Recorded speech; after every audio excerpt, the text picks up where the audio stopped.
Then when I come back up here later and clean all this out, I'll be able to get all those wrinkles out, and it'll give me some purchase there on this part of it so that that covering doesn't peel.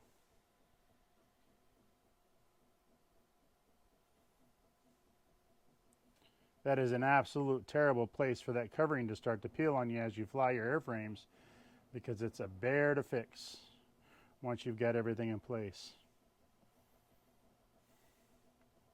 And you just want to get it set down there nice and good, and then you can come back later.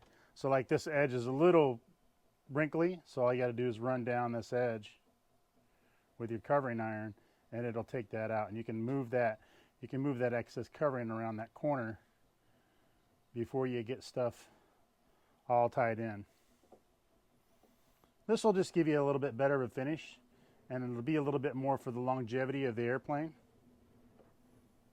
so you don't start having covering peeling issues on the back end. So now we can move on to getting the horizontal stab installed. Okay, so the next step is to go ahead and find the center of your horizontal stab. So the easiest way to do that is to measure from the straight edge. So you have a straight edge along the bottom, or it would be the trailing edge. And all I did was lay a ruler along the trailing edge, and it measures out at 31.5. So half of that's going to be 15.75. And then you can score a line. And you just want to give it a quick eyeball to make sure it looks like it's in the center. This is going to be pretty important in a little bit when you start getting ready to install this on the airframe. Once you've found your center, which again, mine's showing up at 15.75, then you can use a carpenter square to go in and score your line all the way up from the trailing edge to the leading edge. And you want to do this in pencil, just so in case you're not quite where you need to be, you can go in and take it off later and it won't mess up the covering at all, and you won't be able to see it once you get that off of there. Okay, so now we're going to go ahead and get the horizontal stab fitted. So now that you've got your slot cut and you've got your center line drawn, you're simply going to bring the horizontal stab into the slot. Go nice and easy. You can see it fits just fine with that extra covering in there. And you're going to use your line that you've drawn on the center to center this on the airframe. You're going to make sure it's fully seated. And then what you're going to do is you're going to actually go in and check it so that you get it square. Okay, so now one of the most important steps of this part is to make sure that everything is square. Once you have your horizontal stabilizer put in the slot, you have to guarantee that you have it centered and in the right location so it's not turned one way or the other. This will have very bad effects on your flight performance. So one of the ways I try to do this, I have a couple of different ways. Go ahead and find the center of your airframe, which I've done here, and I've placed a pin there with a string. So what I do is I bring the string out to the edge, and I go ahead and lightly mark it with a pencil mark. While you're doing this, you want to try not to move it around. Okay, so then I take that pencil mark on my string and I go over and make sure that it's in the same location. So I'm getting, the pencil mark is exactly on the corner of the rear, the trailing edge, right there. And when I pull it tight and bring it around here to the other side, I'm getting that pencil mark right on the corner of the leading edge. So again, check it one more time. You want to check and recheck and check and recheck this when you do this to make sure that you're all square. The other thing you can do to ensure that you're square is you can take a long ruler and go along your trailing edge, and right there to my edge I'm getting 15.5 inches, and right here to the edge of my fuselage I'm getting 15.5 inches. So that should be square. So again, take your time with this part. You want to make sure that it's correct. If you so choose, you can go ahead and mark the same edge in the front and do it the same way. But I oftentimes feel like because this edge on the trailing edge is a little bit more square, I get a little bit better of a reading. And then you just have to make sure you double and triple check it to make sure you're good before you start gluing stuff in. So now that I've got mine set where I want it, what I want to do is I want to go ahead and I want to mark this edge, because what we're going to do is we're going to come in here and we're going to take the covering off so that we get a good epoxy join between the fuselage and the horizontal stabilizer. So what I do is I just come down and just lightly mark it. You don't have to go crazy with it, because again, you're going to want to clean this off later so it's not visible. And then when I cut my covering off, I'm going to go ahead and cut a little bit inside this line, so that way I've got some covering that's still going to be overlapping between the side of the fuselage and the top and the bottom of the horizontal stabilizer.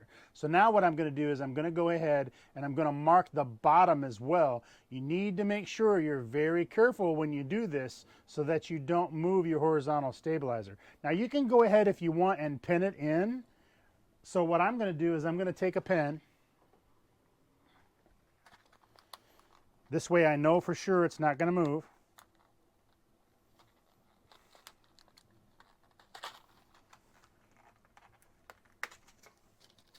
And I'm just going to place a pin right here in the back so that I know for sure that when I go to turn this over, we're not going to move. So I went ahead and put that right down inside there. And then I'm going to take a second one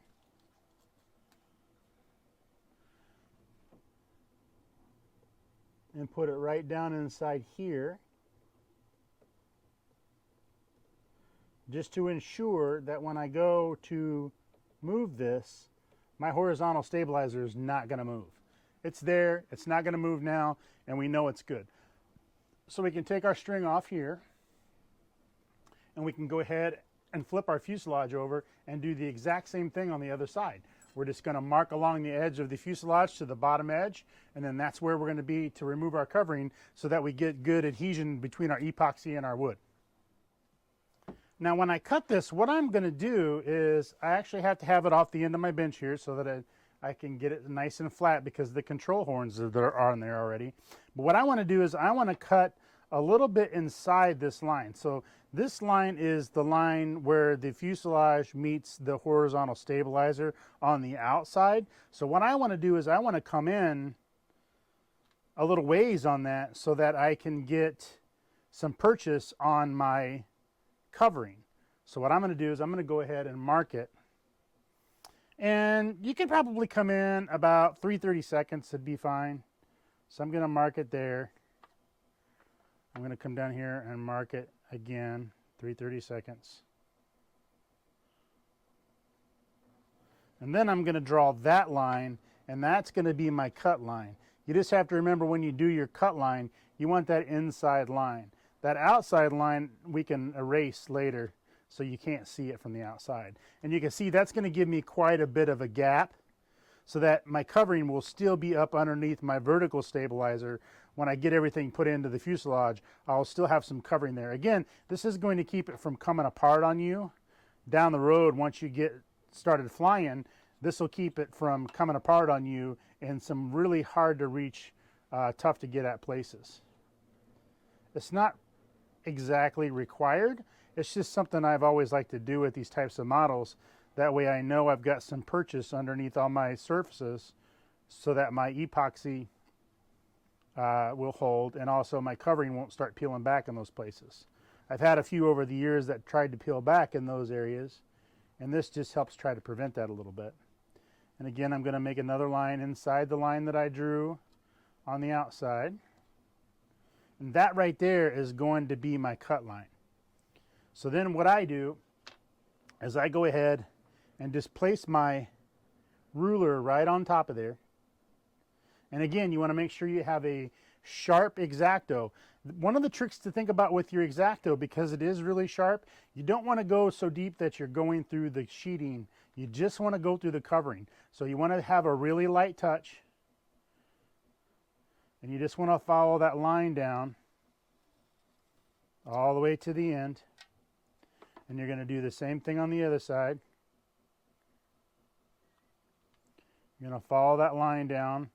Again, really light touch. All we're doing is cutting that covering back. We're not wanting to cut into the sheeting at all.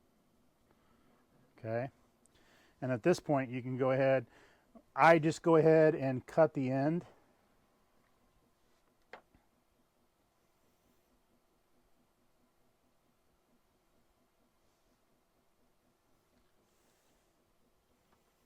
Here you can do the same thing. I just cut it from the edge to the center line.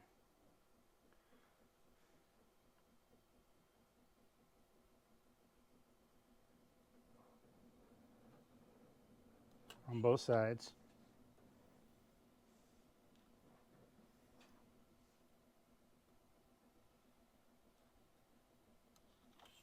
And then at that point, you should be able to peel up your covering.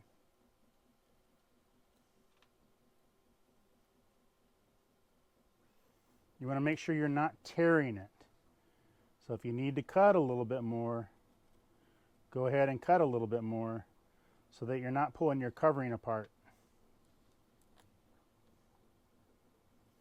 As I'm sure you've realized before, this covering, once you get a tear started in it, can actually tear fairly easily, and then you've got a mess on your hands. So you just want to be real careful so you're not tearing it.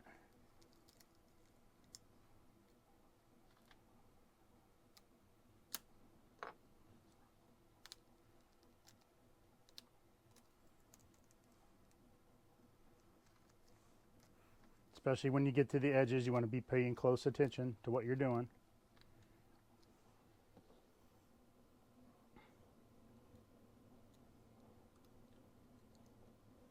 And the reason we cut this covering back is so that instead of epoxy into the covering, we're epoxy into the wood.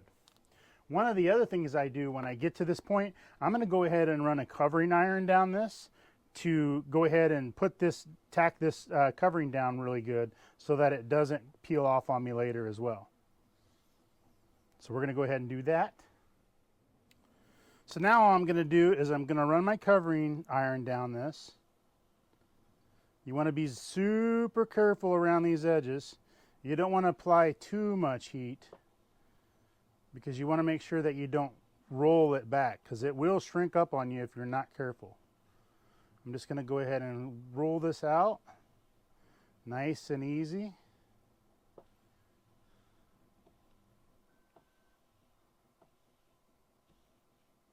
Again, you don't want to apply too much heat to it.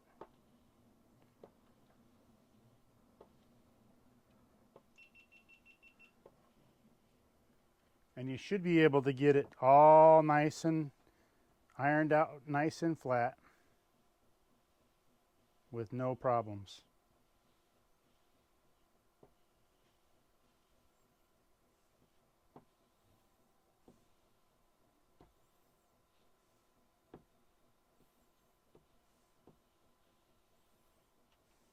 Just like that.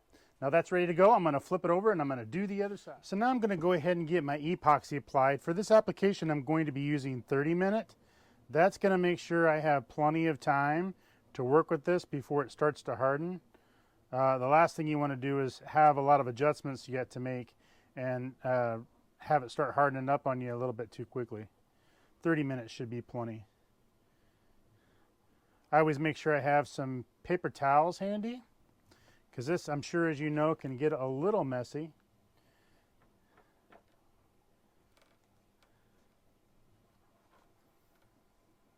And then you just want to make sure you spread it out evenly.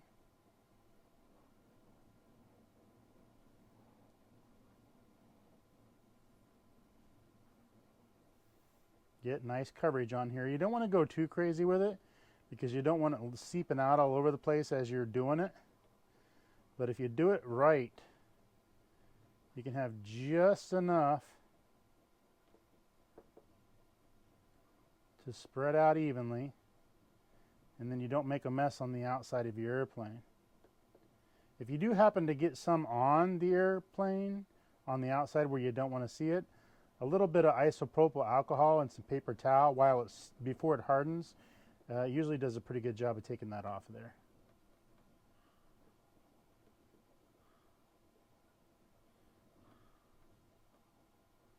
Spread it out nice and even.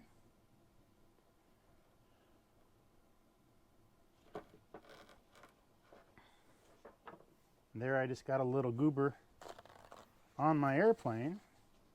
I'm going to go ahead and take care of that right this second before it has a chance to harden.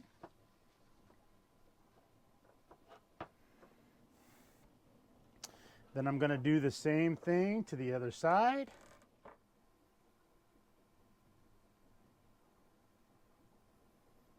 All right.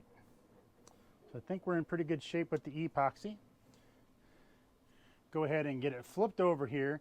Now you're going to want to work at a decent pace. Again, this isn't going to harden on you too quickly with it being 30-minute, but you also want to make sure that you're not being too slow so that you start having issues with stuff hardening up on you before you're ready. And because of the fit, it is going to push some of that out. That's totally normal. You just want to make sure you don't get it in anything important like your control surfaces.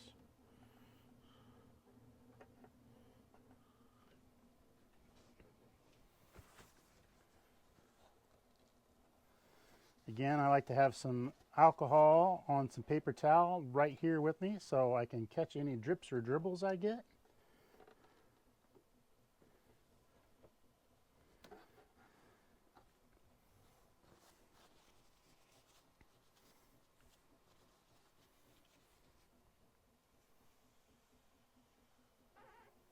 Because you do want to get rid of those as soon as you can.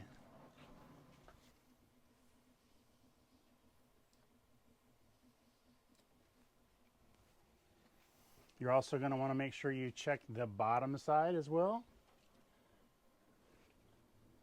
Looks like we're pretty good. I got a little drip right there I want to get. That should be good. Now, the important thing to do while it's still wet is you want to go back through and check your square. So I went ahead and put my string back on. I'm going to check side to side first with my ruler. If you remember, we said 15 1/4 on both sides.